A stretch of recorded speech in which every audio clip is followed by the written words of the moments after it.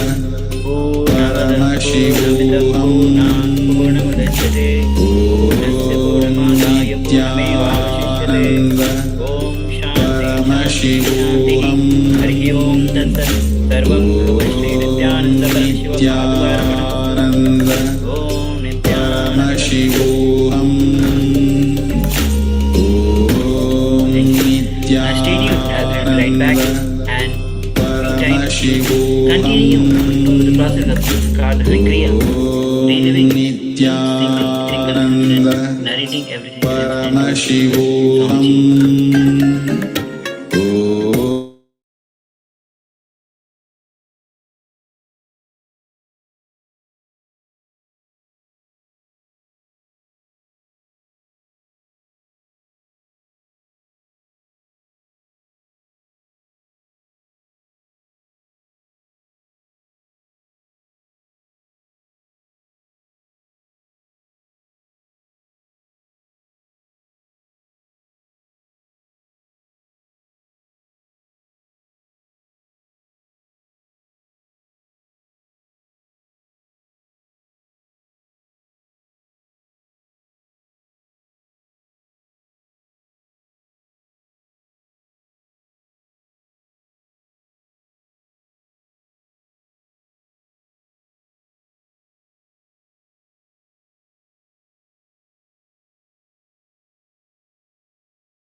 Nithyananda Paramashivoham. Now welcome back.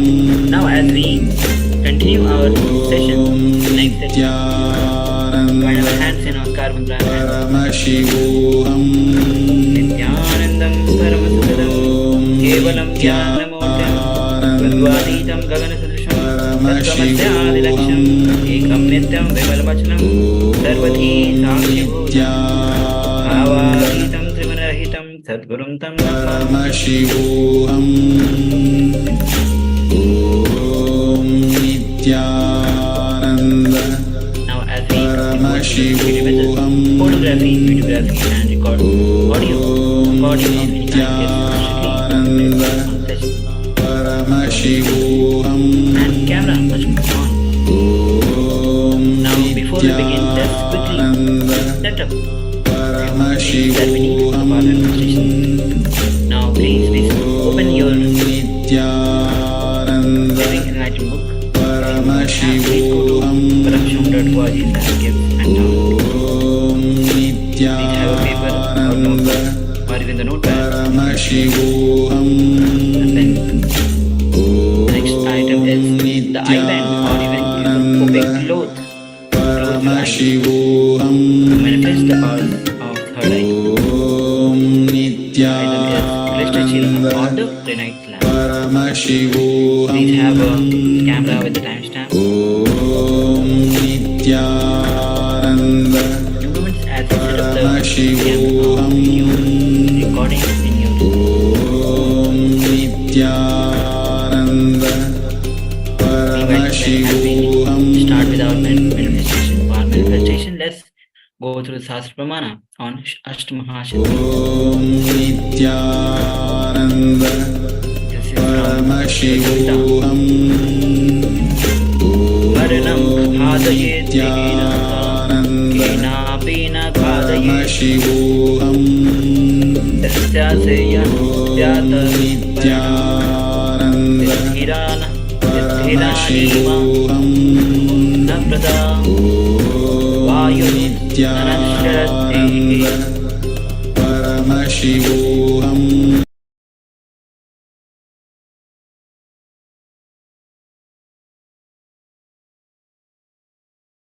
He manifests the highest powers such as Paramashivoham Mahima, the Vayu, the wind energy, equally throughout his body.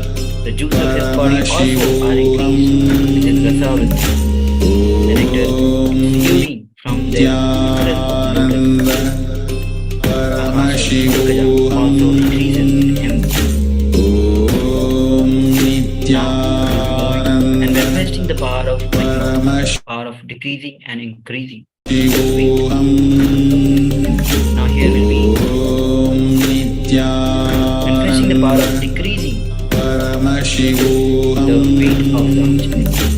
For this, you need to have one volunteer to please ask any of your friends, family members, to guide. Even if you call and ask to volunteer for this manifestation. So please go ahead and take a few moments to arrange a volunteer for this manifestation. Nithyananda You will as you do so, please. Let's go through the instructions that we need to follow during this power manifestation. Now please sit with the cross legged on the floor or on the chair if you are not going to sit on the floor with your head and spine in a straight line. Please rise. Paramashiva has come down as Bhagavan Nithyananda Paramashivam from KAILASA. Remember, Paramashiva is right. Now sit with this powerful cognition and meditation on it. Think intensely that you are Nithyananda Paramashivam. Anything else you think as your identity is Nithyananda Paramashivam. Be in the state of absolute and complete completion and oneness. Experience the state, faith, and power of intensely vibrate Jagan's power. Om Nithyananda Paramashivam. Beauty in connection to Bhagavan is of prime importance to experience the being of Paramashiva. Now, the first step is that you get a powerful cognition of the United Book. So, I hope all of you have the Lineage book, physical copy. If you don't have the physical copy, get an ebook of Lineage book. Go to Paramashivoham.org/and download the Lineage book. Now, please take a few moments as you receive the powerful cognition. You can open any of the random page and receive the powerful cognition. Paramashivoham Om Now, Nithyananda we'll be Paramashivoham going through the steps to manifest this power. Now, the first step to get started is pair up with your partner. Now, I hope all of you have arranged one volunteer for this manifestation of this power. So, we'll be moving ahead. You'll be manifesting for your partner. Yes. Now, the first step is you turn on the video recording. Paramashivoham Now, after you have turned on your video recording, now let's enter into the manifesting of this power. Now, measure your weight of the object you have using the measuring app or the weight estimator. You can go on and download this app. To the object you have, place it on the measuring app. It will give you the weight of the object. Note down the weight. Now declare the change of the weight. Please take 5 minutes as you manifest this power, and after the change of the weight, please up and down. That's what is the change in the weight. Now please take 5 minutes in as you manifest this power. Paramashivoham Om Nithyananda Paramashivoham Om Nithyananda Paramashivoham Om Nithyananda Paramashivoham